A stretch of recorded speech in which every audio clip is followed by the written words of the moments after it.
नमस्कार दोस्तों, स्वागत है आपका अपना ही यूट्यूब चैनल टुडे एग्जाम पर। दोस्तों, जैसा कि आज है आपका 17 अगस्त 2023 और आज जो है आपका CHSL का एग्जाम था। सेकेंड शिफ्ट की भी एग्जाम समाप्त हो गई है। सेकेंड शिफ्ट के एग्जाम में जीके जीएस के सेक्शन और इंग्लिश के सेक्शन से जो भी प्रश्न पूछे गए सभी 100% ओरिजिनल प्रश्नों के साथ उपलब्ध हो गया हूँ। दोस्तों, जैसा कि आप जानते हैं, मैं आपको प्रश्नों के साथ साथ इंपॉर्टेंट एक्स्ट्रा फैक्ट दूंगा जो आने वाली किसी भी एग्जाम के लिए कारगर सिद्ध होगी। चलिए दोस्तों, शुरू करते हैं आज का ये वीडियो। देखिए, सेकेंड शिफ्ट में क्या कुछ प्रश्न पूछा गया था। एक प्रश्न पूछा गया था, कपिल देव को पद्मश्री अवार्ड कब दिया गया था। देखिए, कपिल देव को जो पद्मश्री अवार्ड दिया गया था, इससे पहले भी कपिल देव से प्रश्न पूछे गए थे कि मेलबर्न फिल्म फेस्टिवल 2022 में किस भारतीय क्रिकेटर को आमंत्रित किया गया था, तो उसका आंसर कपिल देव था। वहीं पर मैंने बता दिया था आपको कि सचिन तेंदुलकर को 2014 में आपको भारत रत्न, है ना, और कपिल देव को एक पद्म भूषण बताया था, है ना, 1991 के अंदर। ठीक है, तो यहाँ पे कपिल देव को पद्मश्री पूछा गया है, तो ये 1982 हो जाएगा। 1991 में कपिल देव को पद्म भूषण भी दिया गया है आने वाले एग्जाम के लिए, क्योंकि एक बार जो TCS पैटर्न पकड़ता है काफ़ी दिन तक घसीटता है। कपिल देव को 1983, ये कपिल देव वो शख्स हैं जो 1983 में भारत को वर्ल्ड कप जिताए थे और 2011 में जिताए थे आपका महेंद्र सिंह धोनी, यानी कप्तान की बात हो रही है। भारत की पहली वर्ल्ड कप जीत 1983 है, सेकेंड वाला 2011 है। मेलबर्न फिल्म फेस्टिवल 2022 में मुख्य अतिथि के रूप में, है ना, किसे आमंत्रित किया गया था क्रिकेटर को, तो ये कपिल देव थे। वैसे फिल्म के हस्ती बहुत सारे गए थे, लेकिन क्रिकेटर की बात करेंगे तो कपिल देव साहब गए थे। क्यों गए थे कि जो 83 वाला जो पिक्चर रिलीज हुआ है जिसमें आपका रणवीर सिंह जो है हीरो है, तो वो वाली पिक्चर की जो है प्रमोशन के लिए इनको बुलाया गया था। इनके अलावा 43वां संविधान संशोधन से संबंधित कौन सा कथन गलत है, या फिर यूं कहे कि इस प्रश्न को ऐसा पूछा गया है कि 43वां संविधान संशोधन में निम्नलिखित में से किस आर्टिकल को नहीं हटाया गया था। ठीक है भाई, तो देखिए, यह संविधान संशोधन क्यों हुआ था, क्योंकि आप जानते हैं कि 42वां संविधान संशोधन के द्वारा काफी उथल पुथल किया गया संविधान के अंदर। जैसे आपने संसद के कार्यकाल को भी बढ़ा दिया था, जैसे आपने फंडामेंटल ड्यूटीज को ऐड कर दिया, जैसे आपने हाई कोर्ट और सुप्रीम कोर्ट के काफी सारे जो क्षेत्राधिकार है उन पे जो है थोड़ा सा मतलब रोक, मतलब कम किए, दायरा को छोटा कर दिया गया। तो ये जो दायरा को छोटा कर दिया गया, तो पुनः इसमें संशोधन करके, यानी 43वां संविधान संशोधन करके इसी दायरा में जो कटौती की गई थी सुप्रीम कोर्ट और हाई कोर्ट के लिहाज से, इनमें फिर से छूट दे दिया गया। तो यही है आपका आर्टिकल 43। अब इसके तहत जो लैंग्वेज में प्रश्न बने होंगे, ये बने होंगे कि निम्नलिखित में से किस आर्टिकल को नहीं हटाया गया, है ना भाई। तो इसके तहत निम्नलिखित अनुच्छेद को हटाया गया था 32 के क, 31 के, 131 के क, है ना, 144 के क और 226 के क, ये सब आर्टिकल को जो है हटाया गया था। अब आप देख रहे हैं यहाँ पे जो ये आर्टिकल 226 है जिसके ये क लिखा हुआ है, इसके तहत हाई कोर्ट रीट जारी करते हैं। और ये जो आर्टिकल 32 है संवैधानिक उपचारों का अधिकार, फंडामेंटल राइट वाला, तो इसके तहत जो है सुप्रीम कोर्ट रीट जारी करते हैं। तो इन्हीं जो ये क जो एडिशनल आर्टिकल क्रिएट कर दिया गया था 42वां संविधान संशोधन के द्वारा, तो इनको जो है हटाया गया 43वें संविधान संशोधन के द्वारा। ठीक है, इनके अलावा जो आपका 42वां संविधान संशोधन के द्वारा मौलिक कर्तव्य तथा समाजवादी, धर्मनिरपेक्षता और अखंडता शब्द भी जोड़े गए थे, तो ये बात भी ध्यान रखना है। 21वां संविधान संशोधन सिंधी भाषा को जो है संवैधानिक भाषा का दर्जा दिया गया था, और ये संवैधानिक भाषा का दर्जा प्राप्त करने वाले, है ना, स्वतंत्र भारत में संविधान संशोधन के द्वारा प्रथम भाषा हुआ। क्योंकि इससे पहले जब हमारा भारत स्वतंत्र हुआ और जब हमारा संविधान लागू हो गया, तो शुरुआत में संविधान में 14 भाषा ऑलरेडी इंक्लूड किए गए थे। 15वीं भाषा आपका सिंधी बना, फिर 3 भाषा और आया, नेपाली, मणिपुरी और कोंकणी, है ना। इनके अलावा फिर से 4 भाषा आया, बोडो, संथाली, मैथिली और डोगरी। ठीक है, तो अब कुल मिला के जो है हमारे संविधान के अंदर 22 भाषा शामिल है ना। इनके अलावा जो आपका 61वां संविधान संशोधन है, ये मतदान की उम्र सीमा जो है ये 18 वर्ष कर दिया गया 21 वर्ष से, है ना। और लड़की की जो शादी की उम्र सीमा हमारे इंडिया में है, ये 18 से 21 कर दिया गया। ये दोनों एक दूसरे के अपोजिट हैं। इनके अलावा 101वां संविधान संशोधन जो है ये GST से संबंधित है। ये 2017 में GST आया था इंडिया के अंदर। सबसे पहले असम राज्य ने इसे लगाया था GST, है ना भाई। GST की जो स्लैब हमारे इंडिया में जो एक्टिव है ये है 5, 12 और इसके अलावा 18 और इसके अलावा 28% जो है हमारा स्लैब GST का एक्टिव है। GST से संबंधित आर्टिकल GST परिषद कहते हैं इसको, 279 का है, और इसकी अध्यक्षता कौन संभालते हैं, तो भारत के वित्त मंत्री। 102वां जो संविधान संशोधन है ये अदर बैकवर्ड कास्ट से है, OBC से है। 103वां EWS से है। जो सामान्य वर्ग के लोग जो इस कैडर में आते हैं। 104वां जो है SC ST और आपका एंग्लो इंडियन से कंबाइंड रूप से संबंधित है। ये कैसे संबंधित है कि जो एंग्लो इंडियन की नियुक्ति लोकसभा में राष्ट्रपति के द्वारा आर्टिकल 331 के थ्रू 2 गो और आर्टिकल 333 के द्वारा गवर्नर के द्वारा उस राज्य में एक जो है विधानसभा में नियुक्ति होती थी, ये वाली सिस्टम को समाप्त कर दिया गया। साथ ही जो आपका SC और ST समुदाय के जो लोग हैं, इनकी जो आरक्षण सीमा है ये 10 वर्षों के लिए इंक्रीज किया गया। ये कौन सा संविधान संशोधन है? 104वां संविधान संशोधन। इसके अलावा आधुनिक आवर्त सारणी के समूह 106 में कौन सा तत्व है आपसे पूछ लिया गया। मैंने कल भी आवर्त सारणी की एक वीडियो आपको प्रोवाइड कराया। साथ ही साथ मैंने ये भी आपको बताया कि 101 से लेकर 118 तक के जो तत्व है भैया, ये काफी इंपोर्टेंट हो जाते हैं, क्योंकि इसमें अधिकांश तत्वों के नाम जो है वैज्ञानिक के नाम से लिए गए हैं, जो इस प्रकार के अपने आप में 18-19 है। ठीक है भाई, तो ये जो है आपको जरूर देख के जाना है, क्योंकि यहाँ से क्वेश्चन पूछेंगे और पूछा गया है। सबरोगियम का पूछा गया है, SG का पूछा गया है ना। ये भी एक वैज्ञानिक के नाम पे ही रखा गया है। ठीक है भाई, सबरोगियम का नाम। इसके अलावा ये ऐसे वैज्ञानिक हुए, देखिए अधिकांश वैज्ञानिक का जो नाम पे जो तत्वों का नाम रखा गया है, तो उनके मृत्यु उपरांत ये बात करी गई कि भाई इनकी मृत्यु हो गई, सम्मान में जो है इन तत्वों का ये नाम रख दो, फला नाम रख दो, नोबेलियम नाम रख दो, है ना। लेकिन जो साइब्रोगियम है, ये जीवित आदमी थे तो इन्हीं के नाम पे रखा गया। ये जिंदा ही थे, तभी ये जो है साइब्रोगियम तत्व का खोज हो गया था और नाम रखा दिया गया था। इसके अलावा 102वां परमाणु क्रमांक है, ये नोबेलियम का है और ये अल्फ्रेड नोबेल साहब के जन्मदिन के नाम पे जो है जन्मदिन के मतलब जन्म के नाम पे इनके नाम पे रखा गया है। इनके अलावा परमाणु क्रमांक 101 ये मेंडेलियम है, ये मेंडेलीव के नाम पे रखा गया है, जो आधुनिक आवर्त सारणी के पिता भी हैं। इनके अलावा 104वां परमाणु क्रमांक रदरफोर्डियम है, ये रदरफोर्ड के नाम पे रखा गया है। अब देखिए, अगर आप तत्वों के नाम जानते हैं तो आप वैज्ञानिक के नाम खुद ही ढूंढ लेंगे, क्योंकि लास्ट में IUM लगा दिया जाता है। ठीक है, बाद बाकी वही नाम रहते हैं जो आदमी का, इंसान का नाम था। इस रदरफोर्ड से रदरफोर्डियम बन गया, है ना। रदरफोर्ड को जानते हैं ना भाई, रदरफोर्ड ईंट पर नाच याद होगा, इलेक्ट्रॉन, प्रोटॉन, न्यूट्रॉन, रदरफोर्ड और गोल्डस्टीन, है ना। इसके अलावा जो अगला हमारा है क्या भाई, 104वां परमाणु क्रमांक बता दे रहा। इसके अलावा संगीत नाटक अकादमी अवार्ड 2017 आपसे पूछा गया है कि किसे दिया गया था। देखिए 2017 में कई सारे आदमी को संगीत नाटक अकादमी पुरस्कार दिया गया। तो मेरे ख्याल से जो भी अवार्ड आ रहे हैं आपके, संगीत नाटक पद्मश्री या पद्म अवार्ड, ये जनरली नृत्य में पूछे जा रहे हैं। तो अगर नृत्य में पूछे गए होंगे तो आपके सामने ये 9 जन है जिनको दिया गया है ना, जिनमें एक सतरिया नृत्य के लिए भी दिया गया। तो मेरे हिसाब से इन्हें ही पूछा गया होगा, क्योंकि इससे पहले वाले शिफ्ट में भी सतरिया नृत्य ही पूछा गया था, है ना। और एक दिन में इतनी जल्दी गिरगिट जैसे रंग तो TCS नहीं बदलेगा। तो मेरे ख्याल से ये सतरिया पूछा गया होगा रामकृष्ण तालुकदार को। आप लोग बताइएगा कि इसमें कौन सा ऑप्शन था। उसी वर्ष आपको दीपिका रेड्डी और आपका सुजाता महापात्रा, इन दोनों को भी दिया गया। जहां दीपिका रेड्डी रेड्डी फैमिली से है तो कुचिपुड़ी के साथ जाएंगे, महापात्रा है तो महापात्रा फैमिली से है तो ओडिसी के साथ जाएंगे भाई। इनके अलावा आप अपने मदम्बी सुब्रमण्यम, M सुब्रमण्यम को देख रहे हैं, ये कथकली करती है, इनको भी संगीत नाटक अकादमी 2017 में दिया गया था। तो बताइएगा कि इसमें से कौन सा ऑप्शन था।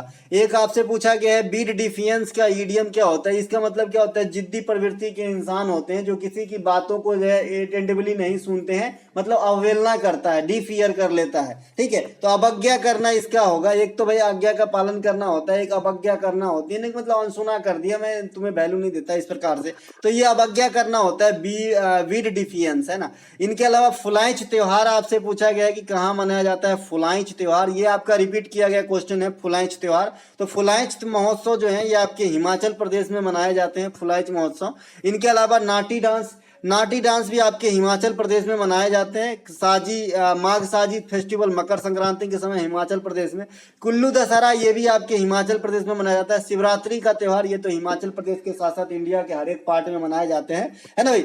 तो ये बात भी ध्यान आपको रखना है। इसके अलावा रामकृष्ण परमहंस किसके गुरु थे, ये क्वेश्चन आए हैं। तो विवेकानंद सर के गुरु थे। ये तो आप सभी जानते हैं कि विवेकानंद साहब कैसे इंसान थे, इनके गुरु का नाम क्या था। और कहा जाता है कि ये जो रामकृष्ण परमहंस साहब थे, माता काली इनको साक्षात दर्शन दिया करती थी। होंगे उस लेवल के भाई, है ना। अगर आपकी आत्मा उस लेवल की हो जाए तो आपको भी मिल सकता है, हमें भी मिल सकता है, लेकिन ना तो हम हैं और ना मिल सकता है। इनके अलावा रामकृष्ण मिशन की स्थापना विवेकानंद सर ने 1897 में किए थे। ये बात भी आपको ध्यान रखना है। विवेकानंद साहब जो है ऐतिहासिक भाषण दिए थे शिकागो के अंदर 1883 में। तो ये 1893 कर लीजिएगा, 1893 कर लीजिएगा, यहाँ पे मिसप्रिंट हो गया है, 1893 कर लीजिएगा इस चीज को, ठीक है भाई। 1893 में भाषण दिए थे, तो ये बात भी ध्यान रखना है।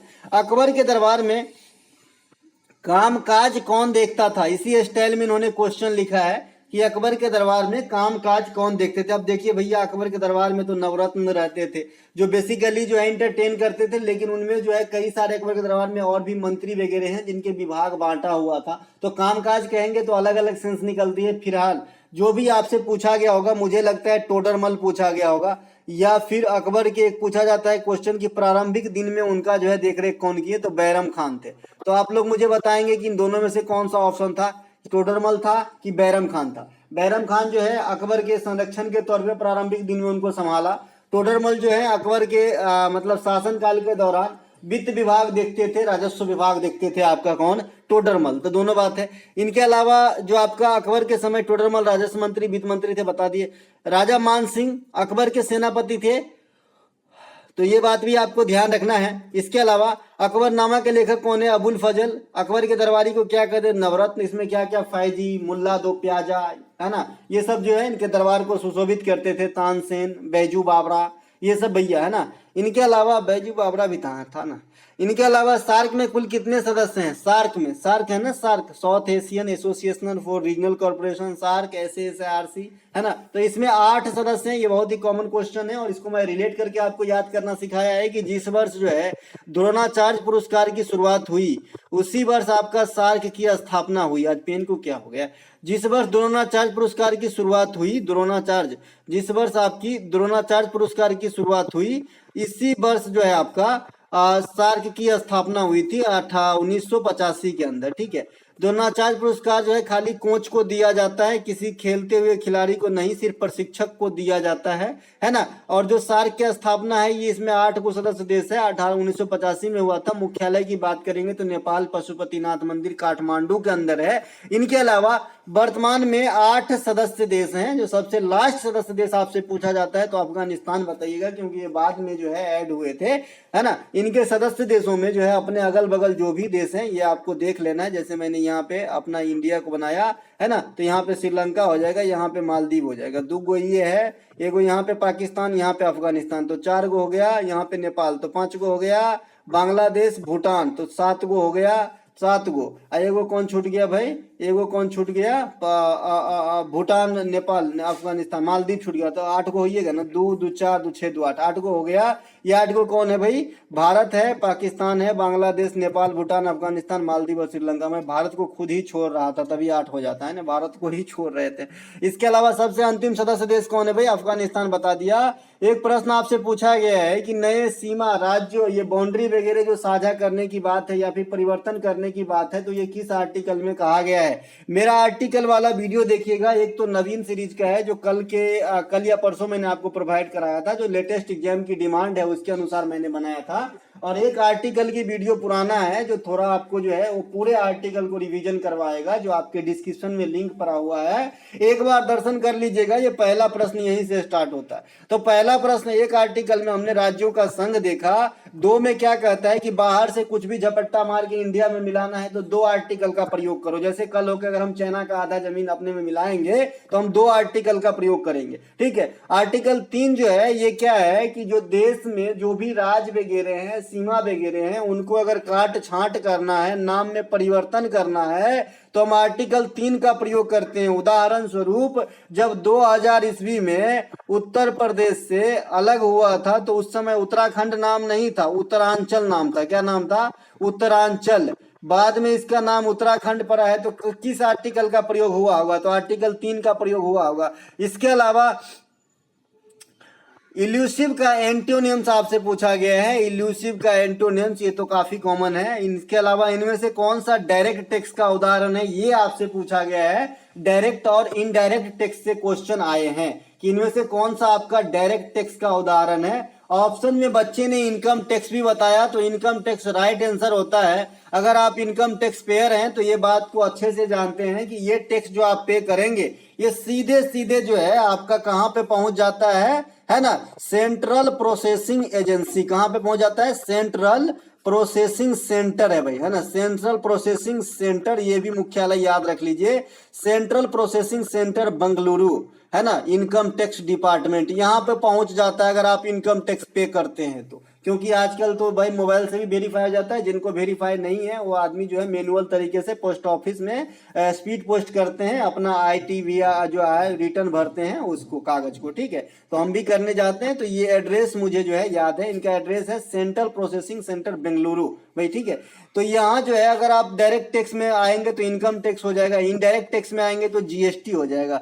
GST का फुल फॉर्म छोटकू एग्जाम में पूछता है, गुड्स एंड सर्विसेज टैक्सेस होता है। 2017 में इंडिया में जो है इसे लागू करवाया गया था। इससे पहले हम जानते थे, क्योंकि विश्व में जो है भारत ही लागू कराने वाला पहला देश नहीं है, इससे पहले जो है GST कई सारे देशों में लागू थे। तो 2017 में इंडिया में आया, सबसे पहले असम राज्य में आया था, ये बात भी ध्यान रख लेंगे। GST का स्लैब मैंने आपको बता दिया था, 5, 12, 18 और 28 जो है आपका चल रहा है वर्तमान में, है ना। इसके अलावा जो है आपका GST की शुरुआत बता ही दिया। इसके अलावा GST संबंधित आर्टिकल पहले वाले शिफ्ट में अच्छे से पढ़ा दिए थे। 101वां संविधान संशोधन GST से है और 279 आर्टिकल है, बता दिए थे। रिपील का एंटोनिम आया है रिपील। रिपील मतलब होता है कोलैप्स, खारिज करना, रद्द करना कोई चीज को, है ना, रिपील करना, है ना। तो ये हो जाएगा आपका रिपील। एक रिवील होता है, रिवील का मतलब होता है उजागर करना, कोई चीज को अनवेल करना, अनवेल करना, रिवील करना, पर्दाफाश करना, ये मतलब उजागर करना रिवील।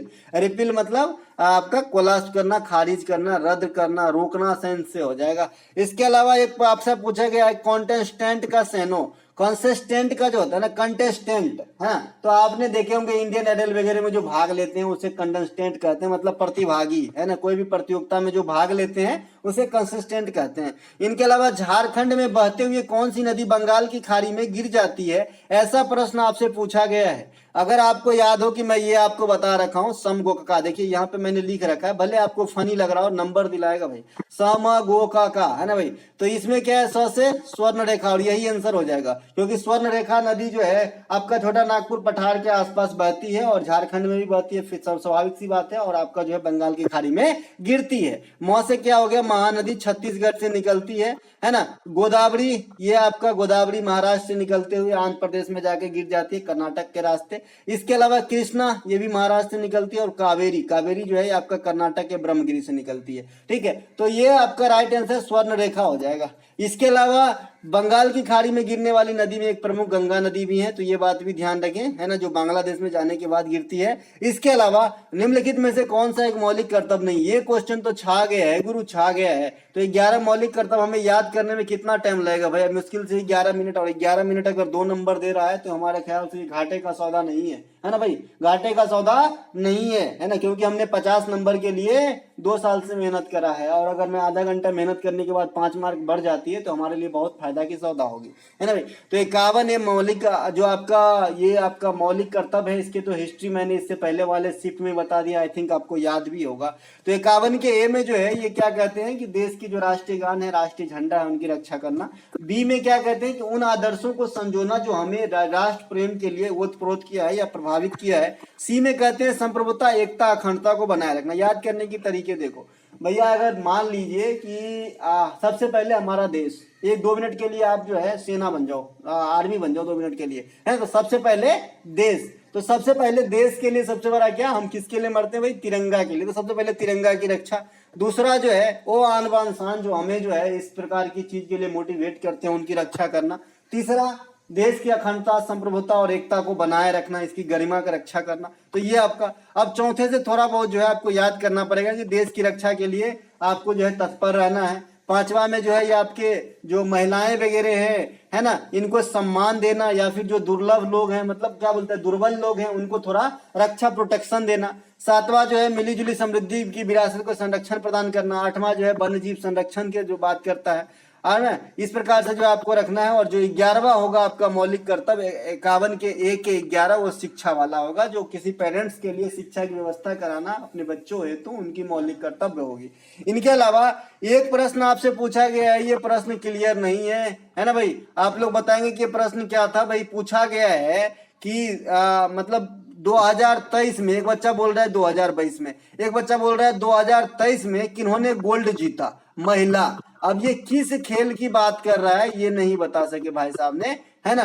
तो आप लोग बताइएगा कि ये प्रश्न क्या था। ठीक है, वैसे अगर बात करेंगे एशियाई जूनियर भारोत्तोलन यूथ चैंपियनशिप 2022 में भारत के लिए गोल्ड जो है हर्षदा जीते थे, और स्पेशल ओलंपिक वर्ल्ड कप का भी आयोजन करवाया गया। तो इस वर्ल्ड कप में जो है गीतांजलि भारत की तरफ से गोल्ड जीतने वाली महिला बनी थी। तो ये दोनों तो मुझे नहीं लगता है कि आपके प्रश्न होंगे, प्रश्न कुछ और होंगे। मेरे ख्याल से एशियाई चैंपियनशिप से काफी क्वेश्चन आ रहे हैं, तो वहीं से होंगे। तो आप लोग बताइए कि ये क्वेश्चन क्या था। हम मिलेंगे अगले शिफ्ट में, तब तक के लिए जय हिंद। ये पीडीएफ आपको टेलीग्राम चैनल पे मिलेगी।